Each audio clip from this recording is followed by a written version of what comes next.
It's it's নিয়ে দেখি তোদের খাতায় সব সময় ভুল থাকে, কখনো এখানে অ্যাপোস্ট্রফি লাগাচ্ছিস, কখনো আরেকটা জায়গায় লাগাচ্ছিস। তো আমি ঠিক করলাম আজকে তোদের এইটা পড়াবো, ঠিক আছে?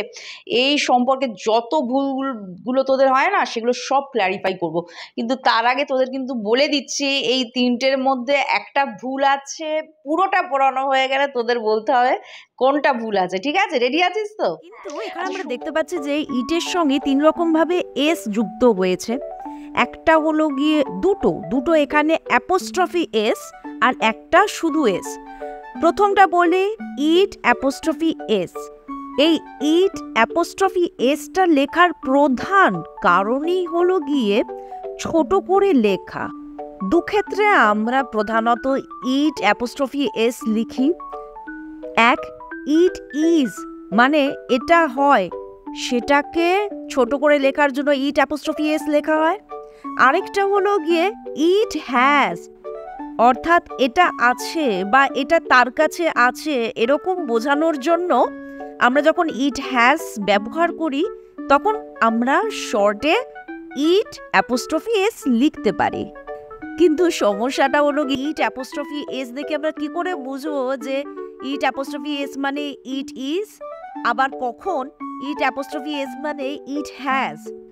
এই দুটো রিয়েলাইজ করার জন্য বা বোঝার জন্য সেন্টেন্সটা ভালো করে দেখতে হবে। দেখো এখানে লেখা রয়েছে ইটস রেইনিং। রেইনিং মানে কি? বৃষ্টি হচ্ছে, মানে এখনো হচ্ছে। তাহলে ডেফিনেটলি অবশ্যই ইটস মানে ইট ইজ হবে, অর্থাৎ ইট ইজ রেইনিং, বৃষ্টি এখনো হচ্ছে। আর পরেরটা দেখো, এখানে লেখা রয়েছে ইটস রেইনড টুডে। এখন আর বৃষ্টি হচ্ছে না, বৃষ্টি হয়েছে। যখন নাকি এরকম বোঝাচ্ছি, তখন আমরা এটার ইটস রেইন টুডের মানে দাঁড়াবে ইট হ্যাজ রেইনড টুডে। তো এই ব্যাপারটা আশা করি তোমরা বুঝেছো।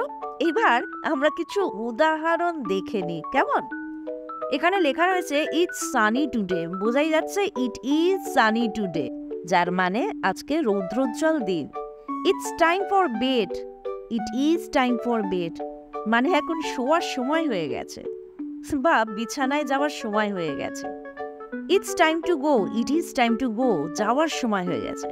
It's been a long day.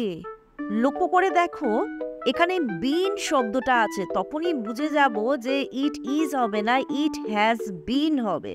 So it has been a long day, একটি বড় দিন এটা। এরকম আরো কিছু এক্সাম্পল রয়েছে। It's been a fun day, it has been a fun day, মানে আজকের দিনটা বেশ মজার ছিল। এইবার অ্যাপোস্ট্রফি ছাড়া যে ইটস রয়েছে সেইটার ব্যাপারে বলা যাক।